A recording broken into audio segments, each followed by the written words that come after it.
आरोप है। उन्होंने जमीन मेरे लिए नहीं बेचा है। आप भी अपने बच्चे को तकलीफ में देख सकते हैं, दूर देख सकते हैं, लेकिन तकलीफ में नहीं देख। आपके साथ खड़े हो जाएंगे, आपके साथ बैठ जाएंगे तो मेरा आपके साथ अफेयर हो जाएगा? बोलिए। बीएड करवाने का उनका कोई मनसा नहीं था। मेरा एंट्रेंस निकल गया और बच्चा दीजिए और देखिए कि वो बच्चा मेरे पक्ष में बयान देता है कि नहीं देता है। दीजिए। अब प्रशासन आएगा और बोलेगा बुखार छुड़ा देंगे, ये कहाँ का न्याय है? तो हमको 10,000 रुपया दिया और बोला कि इसके आशिक के साथ कैसे भी फोटो निकाल के दोगे तो हम। मेरी ब्यूटिशियन दोस्त के साथ मेरे पति का चक्कर। जी हाँ, यही बयान निकलकर सामने आया है वैशाली की बीपीएससी टीचर का, जिनमें बीते कई दिनों से आरोप लगाए जा रहे थे कि पति ने जमीन तक बेचकर पत्नी को पढ़ाया और जैसे ही पत्नी टीचर बनी उनका किसी गैर मर्द के साथ संबंध था और अब वो तलाक चाहती है। ऐसे में यह खबर सोशल मीडिया पर बेहद ही तेजी से वायरल हुई और लोगों का कहना था कि पत्नी जैसे ही पड़ गई, पति और घर से अब पीछा छुड़ाना चाहती है।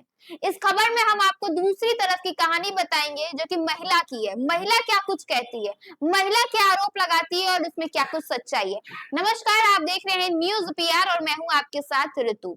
बीते कई दिनों से वैशाली के एक बीपीएससी टीचर की खबर सोशल मीडिया पर बेहद ही तेजी से वायरल हो रही है, जिसमें पति ने पत्नी पर आरोप लगाया कि उसने जमीन तक बेचकर अपनी पत्नी को बीपीएससी टीचर बनाया और अब जब पत्नी बीपीएससी टीचर बन गई तो उनका किसी और के साथ संबंध है और अब वो न बच्चे को देखना चाहती है और न घर संभालना चाहती है। ऐसे में अब पत्नी ने अपना बयान जारी कर दिया है और बयान में उन्होंने स्पष्ट कहा है कि क्या कुछ इसके पीछे की पूरी कहानी है और कैसे सोशल मीडिया पर एक तरफा कहानी जो है वो दिखाई गई है। सबसे पहले आप सुनिए कि क्या कुछ कह रही है बीपीएससी टीचर।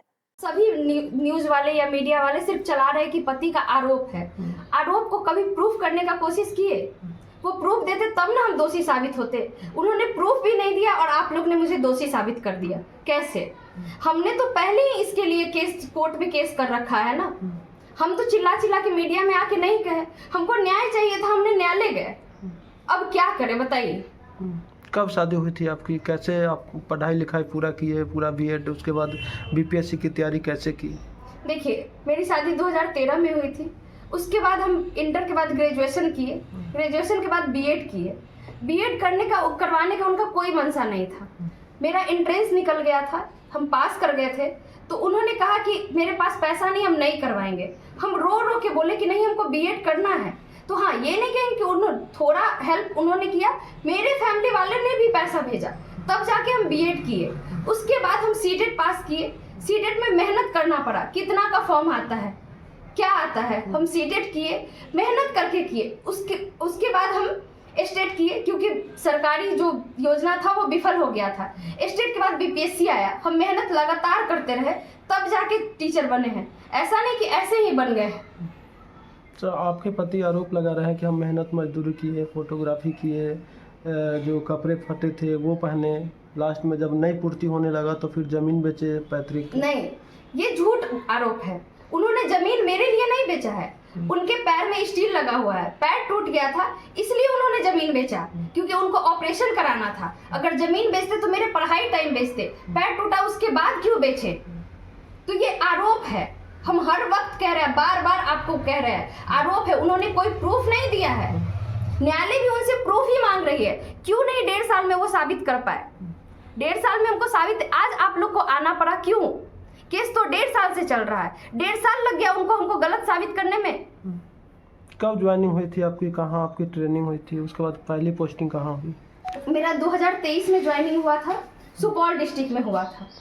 और वहां पे हम रह रहे थे, अकेले रह रहे थे। बच्चे मेरे साथ थे, ऐसा नहीं था कि बच्चा को हम अलग रख रहे थे। अगर इतनी खराब मार रहे थे तो हम छोड़ के जा सकते थे। वो एरिया कैसा है, वहां पे रहना बहुत मुश्किल होता है, फिर भी हम सरवाइव करके रह रहे थे। ऐसा नहीं कि हम बच्चे को नहीं, हम बच्चे को पढ़ा भी रहे थे, वहां भी हम पढ़ रहे थे और स्कूल भी जा रहे थे और खाना भी बना रहे थे। आप लोग बताइए, एक लड़की इससे ज्यादा क्या कर सकती है? क्या क्या करना चाहिए लड़की को? लेकिन आरोप के तौर पे आप लोग ने तो दोषी मान लिया। आरोप वो लगाया, लेकिन दोषी तो आप लोग हमको मान लिए है ना, बिना प्रूफ के। कोई प्रूफ नहीं है। वहां भी मेरा डिवोर्स फाइल करने का मेन रीजन यही था कि वहां भी उस स्कूल में आसपास जाके सबको बोलते थे ये ऐसी है, तो सब लोग कोई भी अगर मेरे कलीग्स है या स्कूल मेंबर है तो वो प्रूफ मांगेंगे ना, तो वो कभी वहाँ प्रूफ नहीं दे पाए, जिसकी वजह से उनको भगा दिया गया स्कूल से कि नहीं स्कूल नहीं आना है, स्कूल में ये सब चीज नहीं करना है, ये एक शिक्षिका है और यहाँ पे पढ़ा रही है, इनको हम देख रहे हैं, यहाँ गलत होता तब ना वो लोग बयान लेते या हम पे संज्ञान लेते, लेकिन ऐसा कुछ नहीं था। आज तक हम पढ़ा रहे हैं, वहां भी पढ़ाए, यहाँ भी पढ़ाए, स्कूल में कभी ऐसा कुछ नहीं हुआ। वो लोग बोले, ये बोल रहे हैं, इनसे ज्यादा ना स्कूल में मेंबर है, कलीग्स है, तो क्यों नहीं बोल रहे हैं? साल 2025 के जनवरी माह में दार्जिलिंग गए थे, तो वो कैसे गए थे, किनके साथ गए? हम सारे दोस्त लोग, मेरी फ्रेंड लोग, सब लोग, मैडम लोग जो भी है, हम लोग का ये हुआ था कि यहाँ पे ट्रांसफर होना है, तो उन लोगों ने बोला कि लास्ट ट्रिप करते हैं। हम इनको बताए, हम अपने घर वाले को बता के गए कि हम यहाँ जा रहे हैं, हर चीज हम दिखाए, वीडियो कॉल पे भी दिखाते थे, सब लोग साथ थे, हर चीज था। उनको वो बोल रहे हैं कि इसके साथ गई, उसके साथ गई, हम वो नहीं कहते किसके साथ गए, उन्होंने बोला, आप लोग ने मान लिया। क्या उन्होंने दिखाया कुछ कि हम गए तो उसके साथ कैसे गए? क्या उनके पास क्या है बोलने के लिए कि ये इसके साथ गए? कब गए?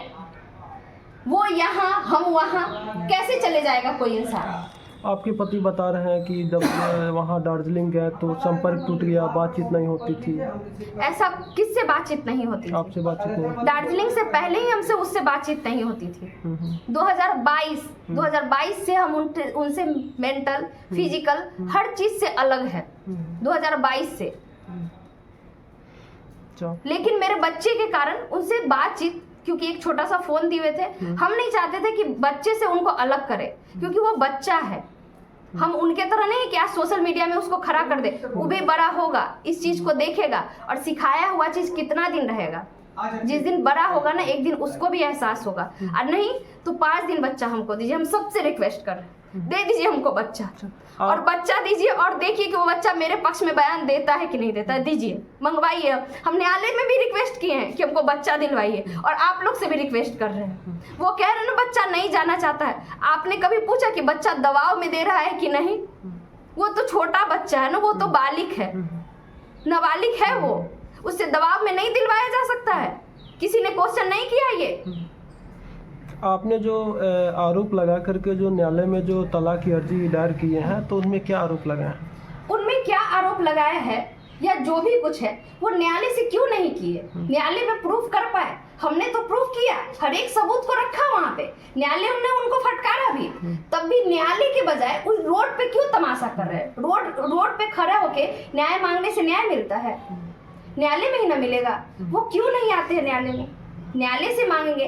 आप लोग को जो बोल रहे हैं, न्यायालय में कहते हैं कि सर मेरे साथ इसने ये किया, आप बताइए। वो प्रूफ मांगता है, न्यायालय बिना प्रूफ का नहीं करता है, दोषी नहीं ठहराता। आप लोग तो हमको कटघरे में खड़े कर दिए, न्यायालय कहाँ कर दिया? जज साहब हमको कहाँ बोले कि तुम दोषी हो? कहाँ बोले? ये बोल रहा है ना। अभी वो प्रूफ हुआ, जो हमने केस किया, हर चीज किया, उन्होंने बोले। उनको क्यों डर है कि जो हमने आरोप लगाया है वो सही निकल जाएगा? क्यों डर है? अगर डर नहीं रहता तो बाहर आके नहीं बोलते, न्यायालय में ही रहते। हम तो 1 साल 1.5 साल से न्यायालय जा रहे हैं, वहीं पे न्याय मांग रहे थे। बाहर आके खड़े होके चिल्ला के तो न्याय नहीं मांग रहे थे। हम भी एक लड़की है, चाहते तो बीच रोड पे खड़े होके चिल्लाते और रोते और न्याय मांगते, मिल जाता। आपके पति ये आरोप लगा रहे हैं कि उस हमारी पत्नी को किसी दूसरे शिक्षक से अफेयर है, तो वो कौन शिक्षक है, उसको जानते हैं, कहाँ का रहने वाला है? अच्छा, एक बात बताइए, वो जिसका आरोप लगाए हैं वो जानते हैं? उन्होंने आपको दिखाया कुछ प्रूफ कि इस शिक्षक से अफेयर है? तो किस अफेयर क्या होता है सर? हम आपके साथ खड़े हो जाएंगे, आपके साथ बैठ जाएंगे तो मेरा आपके साथ अफेयर हो जाएगा? बोलिए, अफेयर का मतलब क्या होता है? हमको ये बताइए, क्या अफेयर है? अगर हम टीचर है, मेरे स्कूल में मैम भी है, सर भी है, क्या उनके साथ हम उठ रहे हैं, बैठ रहे हैं तो मेरा उनके साथ अफेयर है? ये कैसा अफेयर होता है? क्या मेरे लिए पर्सनल कोई शिक्षा विभाग बनाएगा कि जहाँ पे लड़की ही रहे, लड़का न रहे? उनका हमेशा से यही बयान है कि इसके साथ अफेयर है। आज वो इस लड़के को लगा रहे, हमेशा हर लड़के के साथ जोड़ देते हैं। तो क्या हम किसी लड़के से ना बात करें, ना उनके साथ रहे? टीचर है, हमको बात करना पड़ता है, विभागीय कार्रवाई है, करना पड़ता है। अगर मान लीजिए अभी हम सेंसस में गए हैं, ड्यूटी लगाए मेरे सेंसस में, हम हर दरवाजे को खटखटा के बाहर से मर्द ही ज्यादा निकलते हैं, उनसे सवाल कर रहे हैं, पूछ रहे हैं, लिख रहे हैं। तो क्या मेरा उनके साथ अफेयर हो गया, जिसमें ना हम उनको जानते ना वो हमको जानते? तो अफेयर क्या होता है सर? आपने देखा उस लड़के का भी नाम लेके बदनाम किया जा रहा है बिना प्रूफ का। क्या ये सही है? आप बोलिए कि ये सही है तो वो लड़का कौन है? वो लड़का भी शिक्षक है, जैसे आप शिक्षक है वो भी शिक्षक है। मेरे स्कूल में इतने सारे टीचर है, वो भी टीचर है। तो आपके साथ ही पोस्टेड है वो? अच्छा, आखिर में साथी पोस्टेड नहीं है, साथी पोस्टेड नहीं आखिर में है। जो लिच्छवी नगर का जो मामला है, तो पुलिस को बुलाने की जो नौबत आई वो कैसे आई? अच्छा एक बात बताइए, पुलिस कौन बुलाया था और क्यों बुलाया था? हमको पहले ये बताया जाए। पुलिस बुलाया गया, पुलिस का क्या मतलब होता है? पुलिस बुलाने का क्या मतलब होता है? उनसे मारपीट हो रहा था, क्या हो रहा था? उन्होंने पुलिस बुलाया, कोर्ट में केस चल रहा है। आप आइएगा, आप सुने होंगे एक बयान कि वो बोल रहे हैं मेरे मकान मालिक कि इन्होंने एक लड़के को 10,000 रुपया दिया और बोला कि इसके आशिक के साथ कैसे भी फोटो निकाल के दोगे तो हम तुमको ये करेंगे। और मेरे मकान मालिक को भी बोला कैमरा लगाने दीजिए। उनको कहीं से प्रूफ नहीं मिल रहा था। ये क्या होता है? क्या है ये न्यूज तो कोई नहीं चलाएगा। क्यों नहीं चलाएगा? क्योंकि इससे मसाला नहीं मिलेगा। उसमें बोल तो रहे मकान मालिक, वो बोले ना कि ये इसका आशिक है, तो बोले ऐसा नहीं है, हम अकेले रहते हैं। मेरी बहन आई हुई थी, मेरी बहन भी उस दिन साथ में थी। एक दिन पहले से वो मेरे साथ रह रही थी। अगर उनके पास इतना कुछ है, वो बोले मकान मालिक मोबाइल पकड़ लिए। आप उनके हाथ में मोबाइल देख रहे होंगे, आप लोग भी समझदार है, पकड़ लिए तो कैसे आ गया उनके हाथ में मोबाइल? वो हाथ में मोबाइल लेके चिल्ला चिल्ला के बोल रहे हैं। आखिर में आप प्रशासन से क्या मांग करेंगे? प्रशासन से सर हम न्यायालय से क्या मांग करें? प्रशासन तो आए, जब उनको हम बताए कि मेरा कोर्ट में मामला चल रहा है, वो कहते हैं थाने चलिए। हम बोले मेरा कोर्ट में मामला चल रहा है। एक तो ये आदमी आता है, मारता है, पीटता है और इस तरह से अटैक करता है कि हम बौखला जाते हैं, क्योंकि हम अकेले थे, बौखला जाते हैं। वहां पे हम फोन करते हैं, हम अपने घर वाले को भी फोन किए, दोस्त लोग को भी फोन किया, जिसको बन पड़ा आया। मेरे घर वाले भी गए। तो इसका मतलब क्या कि सबके साथ मेरा अफेयर है, सबके साथ ये है। वो किसी भी बेसिस पे मार सकते हैं हमको। अब प्रशासन आएगा और बोलेगा बुखार छुड़ा देंगे, ये कहाँ का न्याय है? तो हम प्रशासन से न्याय मांगने जाएंगे? ऐसे ही प्रशासन से न्याय मांगने जाए कि प्रशासन बोले कि बुखार छुड़ा देंगे, तो हमको खुद के लिए खड़ा होना पड़ेगा कि नहीं होना पड़ेगा? अगर हम खुद के लिए चिल्ला रहे तो हम गलत है। कोई आदमी मार के चला जाए, हम बोले तक नहीं। वहां पे मेरी माँ बहन को भद्दी भद्दी गालियां दिया जा रहा था। जिस इंसान पे हम गए थे वो इतना गाली दे रहा था, कब से गाली दे रहा था, सब लोग सुन रहे थे। हमको गाली बर्दाश्त नहीं है तो हम उसको कुछ बोले भी नहीं। गाली सुन के रहे, मार खा के रहे तो अबला नारी बने। उसके बाद आप लोग आइएगा, कहिएगा ठीक है नारी के खिलाफ ये औरत के साथ ऐसे अत्याचार हो रहा है। अगर हम वो अत्याचार नहीं सहे तो हम खराब हो गए। यही हुआ ना। अगर हम मर जाते तब आते कैंडल मार्च निकाल ले, इसको न्याय दो, न्याय दो। कब तक ये कैंडल मार्च आप लोग कब तक निकालिएगा? और लड़कियां कब तक मरते रहेगी? हम नहीं आ रहे थे मीडिया में क्योंकि मेरे जान को खतरा था और है और रहेगा भी। और आप लोग तो और खतरा बना दिए हैं कि हो सकता है हम अपना जान खुद भी ले ले, नहीं तो वो लोग तो मेरा जान ले ही लेगा। हम बचेंगे नहीं। उसके बाद सब लोग कैंडल लीजिएगा और कहिएगा इसको न्याय दिलाओ, न्याय दिलाओ। क्योंकि जज साहब तो बैठे थे, उसका बात तो उसने सुना नहीं, तो आप लोग न्याय दिलाइएगा। तो आपका जो एक लड़का है वो उसको पाने के लिए क्या कुछ करेंगे आप? हाँ बिल्कुल करेंगे। हम कोर्ट में पहले ही लिख चुके हैं, दे चुके हैं न्यायालय को, और न्यायालय ने बुलाया भी था, मिला भी था, हम मिले भी हैं न्यायालय में उससे। और इसके बाद हम केस फाइल हो चुका है। तो एक बात बताइए, जब केस चल रहा है, अगर समझदार आदमी है तो बच्चा को हम भी खींचे, वो भी खींचे, तकलीफ किसको होगा? किसको होगा आप बताइए? बच्चे को होगा। क्या हम माँ होके अपने बच्चे को तकलीफ में देख सकते हैं? दूर देख सकते हैं, लेकिन तकलीफ में नहीं देखेंगे, बिल्कुल नहीं। मेरा बच्चा किस दबाव में हम जानते तक नहीं है। बहुत सारा हम दूसरे लोगों को फोन करते हैं कि बताइए कैसे है। लोग बताते हैं कि हाँ ऐसे है, वो है, वो है। वो उसके फोन से बात नहीं करते, बहुत गंदी गंदी गालियां देता है, बहुत गंदी गंदी। आप बोलिएगा तो अभी हम प्रूफ के तौर पे दिखा दे आपको गाली, कैसे कैसे गाली सेंड करता है। आपके पति यदि कहते हैं कंप्रोमाइज कर लेते हैं, बच्चा है, इसको देख करके हम लोग जो आगे का जो जीवन है उसको हम बिताएंगे। उन्होंने तो खुद इनकार कर दिया है पहले ही, तो क्या ही कंप्रोमाइज। उन्होंने तो इनकार कर दिया ना कि इसको हम नहीं रखेंगे, बिना प्रूफ किए हुए। एक आदमी अभी तक कोर्ट प्रूफ नहीं कर पाया, उन्होंने कह दिया कि हम इसको नहीं रखेंगे। क्या वो जज से बड़े हैं? तो जो आदमी खुद ही इनकार कर रहा है वो क्या हमको रखेगा सर? क्या रखेगा? इसी चीज के लिए तो हम न्यायालय गए थे। आप लोग बात को समझे नहीं और उड़ा दिए, पूरा विस्फोट कर दिए कोई मर जाती है, किसी का रेप हो जाता है ना, तो ये न्यूज नहीं वायरल होता है ना, उसका आरोपी मिलता है, लेकिन हम वायरल हो गए। क्यों? कैसे?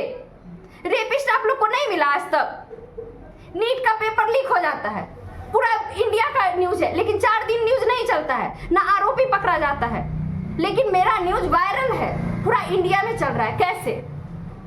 ये तो निजी मामला था ना, और कोर्ट में अगर केस चल रहा है तो ये सब चीज करने का जरूरत नहीं था, बाहर लाने का जरूरत नहीं था। कैसे आ गया बाहर? निजी घर का मामला कोर्ट में, कोर्ट है ना उसको देखने के लिए। जो मुद्दा है उस मुद्दा पे कोई बात नहीं हुआ, लेकिन मेरा मुद्दा बन गया, मेरा न्यूज इतना वायरल किया गया। आप लोग खुद समझिए ना, समझदार है कि वायरल किया गया है, इसको बदनाम किया गया बिना प्रूफ का, बिना सर पैर का बात था। तो क्या न्यायालय पे भरोसा है कि जो हाँ, हमको डिसीजन आएगा वो बिल्कुल सही भरोसा आएगा? है, हमको न्यायालय पे बिल्कुल भरोसा है और हमको न्याय मिलेगा, हमको न्याय मिलेगा। न्यायालय इसीलिए बना है। तो सुना आपने कि कैसे उनके आंखों से दर्द छलक रहा है, कैसे वो ये बताते हुए नजर आ रही है कि उन पे आरोप लगाए गए हैं, उनके खिलाफ जो आरोप है वो कहीं ना कहीं एक तरफा है और जिनमें कहीं पे भी किसी प्रकार की सच्चाई नहीं है। उनका यह भी कहना है कि अगर उनके पढ़ाई के लिए जमीन बेची गई तो उसकी रसीद कहाँ है, और जमीन जब बेची गई तो उनके पढ़ाई के लिए नहीं बेची गई बल्कि उनके अपने निजी कार्यों के लिए बेची गई।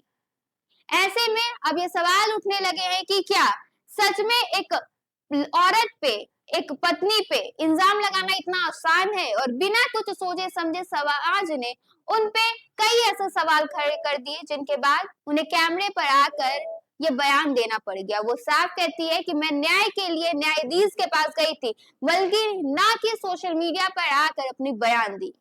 फिलहाल के लिए बस इतना ही। ऐसे ही तमाम खबरों के साथ बने रहने के लिए देखिए न्यूज़ PR। धन्यवाद।